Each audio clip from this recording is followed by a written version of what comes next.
जिस तरह की गिरावट सोने की कीमतों में आई उसने पूरी दुनिया को हैरान कर दिया। सोना जिसमें निवेश बेहद सुरक्षित माना जाता है, उसकी कीमत गिरने के पीछे लोगों को साजिश नजर आने लगी। कहा जाने लगा कि किसी ने सोने की कीमतों के साथ मैनिपुलेशन किया है, यानी जो गिरावट है वो नेचुरल नहीं है, किसी ने खेल किया पर्दे के पीछे।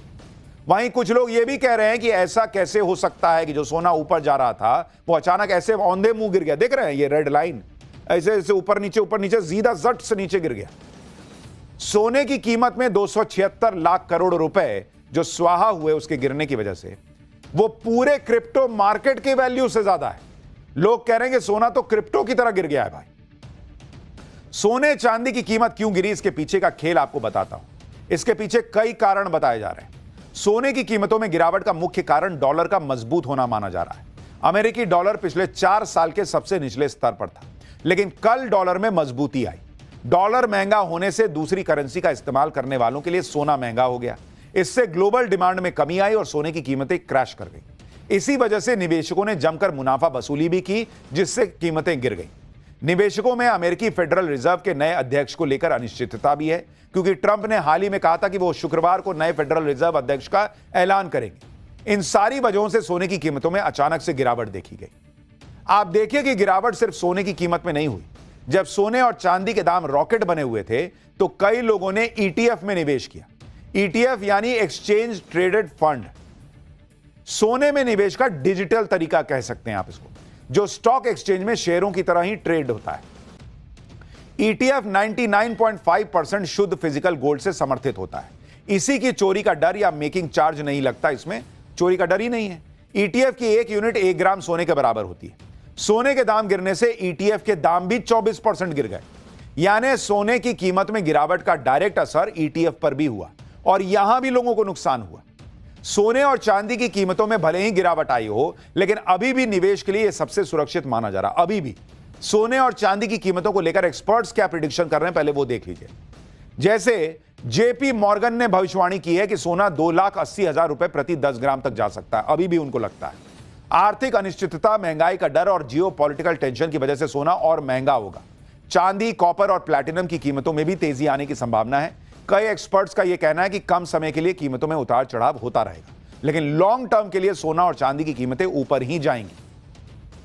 यानी सोने और चांदी की कीमतें आने वाले समय में गिरावट और देख सकती हैं, जो शॉर्ट टर्म होगा, यानी थोड़े वक्त के लिए होगा, लेकिन लॉन्ग टर्म में सोने और चांदी में निवेश फायदेमंद होगा, ये एक्सपर्ट्स कह रहे हैं। बाकी आप निवेश अपने हिसाब से कीजिएगा। हालांकि सोना या चांदी खरीदते समय खुद की रिसर्च बड़ी इंपॉर्टेंट होती है और अपना विवेक भी। यानी एक तरफ सोने की कीमतों ने दुनिया को हैरान किया हुआ है, बड़े बड़े बैंक और सरकारें हैरान परेशान हैं, तो दूसरी तरफ एक ऐसी कंपनी है जो सोने की भूखी है और लगातार सोना खरीद रही है। यह कंपनी सोने को न्यूक्लियर बंकर में जमा कर रही है। यह ऐसा बंकर है जिस पर परमाणु हमले का भी असर नहीं होगा। इस बंकर को जेम्स बॉन्ड स्टाइल में तैयार किया गया है, जहां किसी के लिए घुसना भी आसान नहीं है। स्विट्जरलैंड की बर्फीली पहाड़ियों में बने इस बंकर में हजारों किलो सोना जमा किया जा चुका है, जिसकी वैल्यू कई देशों की जीडीपी से भी ज्यादा है। Tether holding limited company Switzerland में न्यूक्लियर बंकर में सोना जमा कर रही है। टीथर दुनिया के सबसे बड़े डिजिटल डॉलर यूएसडीटी की मालिक है। यह कंपनी न्यूक्लियर बंकर में लगातार सोना जमा कर रही है। हर दिन 1 से 2 टन सोना खरीदकर बंकर में भेज देती है। बंकर में अब तक 1,40,000 किलो सोना जमा हो चुका है, जिसकी कीमत 2 लाख करोड़ रुपए से ज्यादा बताई जा रही है।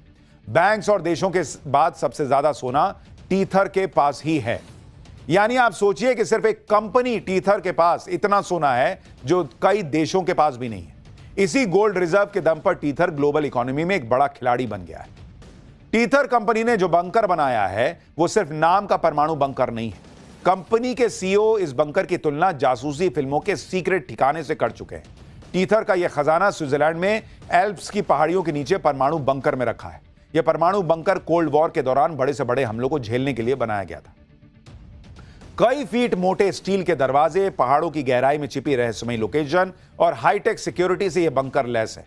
इसी वजह से इस बंकर की चर्चा जेम्स बॉन्ड वाले बंकर के तौर पर हो रही है, जहां पहुंचना लगभग नामुमकिन है। टीथर कंपनी इतना सोना जमा क्यों कर रही है और बंकर में सोना रखने के पीछे उसकी क्या प्लानिंग है, अब उसके बारे में आपको बताता हूं। टीथर कंपनी का मालिकाना हक आईफिनिक्स इंक के पास है। टीथर के सीईओ पाउलो अर्दियोनो और सीएफओ जियान कार्लो देवासिनी है। सीईओ पाउलो ने अमेरिकी ट्रेजरी और फिजिकल गोल्ड में निवेश की योजना बनाई है। टीथर के सीईओ अपनी डिपेंडेंसी अमेरिकी डॉलर पर कम करना चाहते हैं। अगर डॉलर की वैल्यू गिरती है, फिजिकल गोल्ड उनके डिजिटल डॉलर यूएसडीटी को सुरक्षित रख सकता है और इसीलिए वो सोने पे सोना जमा कर रहे हैं। लेकिन सोने को जमा करने वाले वो अकेले नहीं है। आप ये भी देखिए कि टीथर तो बंकर में सोना जमा कर रहा है। दूसरी तरफ चीन में एक नेता के घर से इतना सोना मिला कि लोग हैरान रह गए। ये घर में मिला है भाई। चीन के हाइहो शहर के पूर्व मेयर झांग शीजांग के घर पर इतना सोना मिला जो किसी ने सोचा नहीं हो। जांच एजेंसियों को झांग चीजांग के घर से 13,500 किलो सोना बरामद हुआ है। ये तस्वीरें जो आप देख रहे हैं ये उसी गोल्ड की बताई जा रही। पूरे घर में सोना ही सोना पड़ा हुआ था भाई।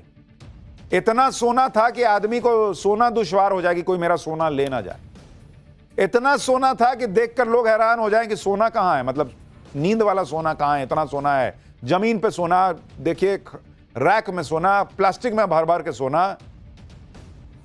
झांग चीजांग के घर से 3,400 करोड़ भारतीय रुपए के बराबर युआन कैश मिला है। इसके अलावा चीन और विदेश में मौजूद पूर्व मेयर के लग्जरी रियल एस्टेट, महंगी कारों के कलेक्शन को भी जब्त किया गया था। झांग चीजांग को करप्शन के आरोप में मौत की सजा सुनाई गई है।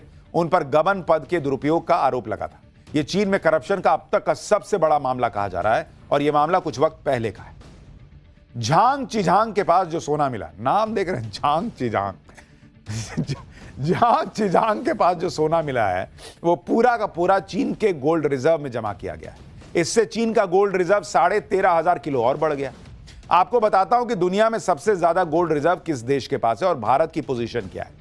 दुनिया में सबसे बड़ा गोल्ड रिजर्व अमेरिका के पास है। अमेरिका के पास 8,133 टन सोना मौजूद है। जर्मनी के पास करीब 3,351 टन सोना है, जो यूरोप में सबसे ज्यादा है। इसके बाद इटली के पास 2,452 टन सोना है। फ्रांस के पास 2,437 टन गोल्ड है। रूस के पास 2,333 टन सोना। चीन के पास 2,264 टन सोना मौजूद है। भारत के पास इस वक्त 800 टन से ज्यादा सोना मौजूद है। यानी भारत के पास भी अच्छा खासा सोना है और यह सोना भारत की अर्थव्यवस्था के हिसाब से ठीक है। लेकिन दुनिया भर में सोना जमा करने की होड़ मची हुई है। आप भी अगर सोना खरीद रहे हैं, चांदी खरीद रहे हैं, तो यह ध्यान रखिए कि कभी भी ऐसे क्रैश की खबर भी आ सकती है। तो थोड़ा दिल मजबूत करके जाइए, पूरा रिसर्च करके जाइए। ऐसा ना हो कि सोना गिरा रातों रात और आप पैनिक में आ गए। चैन से सोना है तो सोना सोच समझ के खरीदे। अब चलते हैं अगले चैप्टर की तरफ। भाई सोना तो वो खरीदेगा जिसके पास पैसा हो, लेकिन एक भिखारी देश है पाकिस्तान, उसकी बात करता हूं। पीएम मोदी की मदर ऑफ ऑल डील हुई। भारत के लिए तो अच्छी खबर है, लेकिन उस डील में ऐसा क्या है कि भिखारी पाकिस्तान और बर्बाद हो जाएगा। इधर बॉर्डर पर फिर मंडराते पाकिस्तानी ड्रोन, उधर ट्रंप ने अमेरिकियों को पाकिस्तान जाने से रोक दिया है। क्या कुछ बड़ा होने वाला है क्या? अब इसका चैप्टर। नरेंद्र मोदी ने ईयू के साथ जो मदर ऑफ ऑल डील की है उससे अमेरिका के तो होश उड़े ही है, लेकिन भिखारी पाकिस्तान कैसे तड़प रहा है यह आज आपको देखना चाहिए। क्योंकि प्रधानमंत्री मोदी ने जब से यूरोपियन यूनियन के साथ mother of all deal final की, तब से अमेरिका से लेकर पूरी दुनिया में इसकी चर्चा है।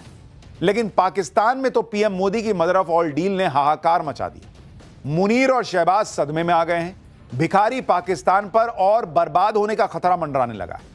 आप कहेंगे कि डील की मोदी ने, बर्बाद पाकिस्तान क्यों होगा? बताऊंगा। असीम मुनीर तो समझ ही नहीं पा रहा है कि वो ऑपरेशन सिंदूर पार्ट 2 से बचने की तैयारी करे या फिर मोदी की मदर ऑफ ऑल डील से पाकिस्तान को बर्बाद होने से बचाए। आज पाठशाला में विस्तार से बताऊंगा कि कैसे पीएम मोदी की मदर ऑफ ऑल डील में ऐसा क्या है कि भिखारी पाकिस्तान और बर्बाद हो जाएगा। साथ ही बॉर्डर पर पाकिस्तानी ड्रोन्स फिर दिखे हैं। ऐसा क्या हुआ है? ट्रंप ने अचानक से अमेरिका के लोगों से क्यों कह दिया पाकिस्तान मत जाओ? क्या कुछ बड़ा होने वाला है? आज इसकी भी बात होगी, लेकिन पहले जो गदर मचा है उसकी एक झलक देखिए। नरेंद्र मोदी की मदर ऑफ ऑल डील से पाकिस्तान के हाथ पैर कैसे फूल गए हैं वो आप इस तरह से देखिए कि पाकिस्तान के लोग रो रहे हैं कि मोदी की यह डील कंगाल पाकिस्तान को तो पूरी तरह से बर्बाद कर देगी। पाकिस्तान के कॉमर्स मिनिस्टर रह चुके गौहर एजाज ने कहा है कि पाकिस्तान के एक्सपोर्ट और रोजगार के एक बड़े हिस्से पर मदर ऑफ ऑल डील की मार पड़ने वाली है। इस डील की वजह से पाकिस्तान में 1 करोड़ से ज्यादा लोगों की नौकरी खतरे में पड़ जाएगी। पाकिस्तान की टेक्सटाइल इंडस्ट्री का करीब 83,000 करोड़ का एक्सपोर्ट इस डील से बर्बाद हो जाएगा, क्योंकि मदर ऑफ ऑल डील से पाकिस्तान के बाजार के सामने जो चुनौतियां आएंगी उनसे निपटना मुश्किल ही नहीं नामुमकिन हो जाएगा। वहीं federation of Pakistan chambers of commerce and industry ने भी मदर ऑफ ऑल डील को एक आर्थिक युद्ध करार दिया है। एफपीसीसीआई के वाइस चेयरमैन साकिब फैयाज ने कहा है कि भारत ने युद्ध के मैदान में अपनी ताकत दिखाने के बाद अब ईयू के साथ मदर ऑफ ऑल डील करके पाकिस्तान के खिलाफ नया आर्थिक युद्ध छेड़ दिया है।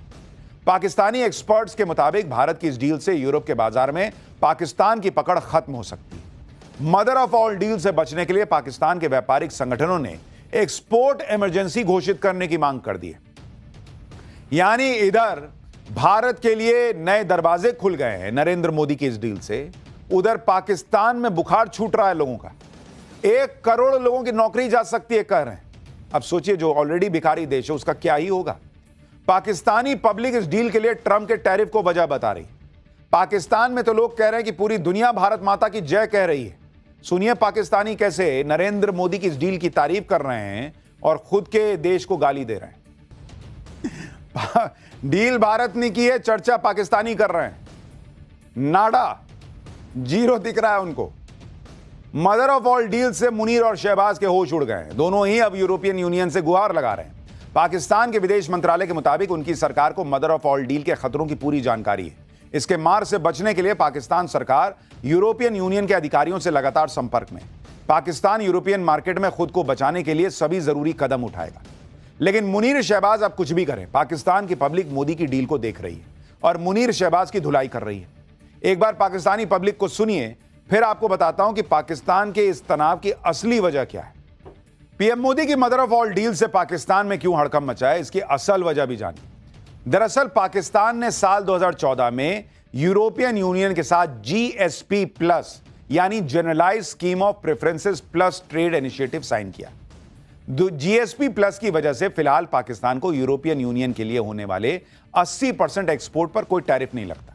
लेकिन अगले साल दिसंबर में पाकिस्तान को यूरोपियन यूनियन से मिला जीएसपी प्लस का दर्जा खत्म हो जाएगा, जिसके बाद पाकिस्तान को यूरोपियन मार्केट में अपने एक्सपोर्ट पर टैरिफ देना पड़ेगा। पाकिस्तानी एक्सपर्ट्स के मुताबिक उनकी सरकार के लिए जीएसपी प्लस का दर्जा बनाए रखना आसान नहीं होगा, क्योंकि इसके लिए ह्यूमन राइट्स, लेबर स्टैंडर्ड और पर्यावरण से जुड़ी 27 सख्त शर्तों का पालन करना पड़ता है। जबकि भारत को मदर ऑफ ऑल डील के बाद यूरोपियन मार्केट में जीरो टैरिफ एक्सेस मिलना शुरू हो जाएगा। इसलिए पाकिस्तान को यूरोपियन मार्केट से अपने सफाई का डर सता रहा है। पाकिस्तान पर ऐसे वक्त में मदर ऑफ ऑल डील की मार पड़ी है जब मुनीर अब तक ऑपरेशन सिंदूर के मार से संभल नहीं पाया। ऑपरेशन सिंदूर पार्ट 2 का खतरा अलग है सिर पर। इसी डर से मुनीर लगातार भारत की सीमा के पास ड्रोन भेज रहा है ताकि भारत की तैयारियों का कुछ तो पता चले। आज सुबह उजाला होने से पहले भी पाकिस्तान ने जम्मू कश्मीर के कुपवाड़ा में एलओसी के पास 15 ड्रोन भेजे। हालांकि भारतीय सेना की तरफ से वार्निंग फायरिंग करने के बाद ये ड्रोन वापस लौट गए। एक तरफ मुनीर ड्रोन भेज रहा है, दूसरी तरफ बॉर्डर पर भारत के युद्ध अभ्यास ऑपरेशन त्रिशूल की देखा-देखी अपनी मिलिट्री ड्रिल भी कर रहा है। मुनीर की सेना ने भारतीय सीमा से 100 किलोमीटर की दूर बहावलपुर में मिलिट्री ड्रिल की है। मुनीर खुद इस ड्रिल को देखने के लिए बहावलपुर पहुंचा। आप देखिए कि मुनीर ने भारत के ऑपरेशन त्रिशूल से घबराए मुनीर ने अपनी सेना से भी मल्टी डोमेन वॉर के लिए तैयार रहने के लिए कह दिया है। पाकिस्तानी सेना को मॉडर्न हथियारों, ड्रोन और डिजिटल वॉर की ट्रेनिंग दी जा रही है, जिसके लिए बहावलपुर दौरे पर पहुंचे मुनीर ने पाकिस्तानी सेना के लिए एसटीपी यानी ई स्किल्स लर्निंग हब की भी शुरुआत की है। मुनीर के सामने पाकिस्तानी सेना ने मिलिट्री ड्रोन का टेस्ट भी किया। मुनीर हर वक्त इस डर में जी रहा है कि बॉर्डर पर मोदी कुछ ना कुछ तो कर ही देंगे। उधर मुनीर और शहबाज को एक और जोर का झटका ट्रंप ने दे दिया। मुनीर और शहबाज ने ट्रंप की जी हजूरी करने में कोई कसर तो छोड़ी नहीं। दौड़े दौड़े कई बार अमेरिका गए दोनों। जहां ट्रंप ने इशारा किया वहां दौड़ते पहुंचे। For more of such videos, do like, share and subscribe to ET Now Swadesh.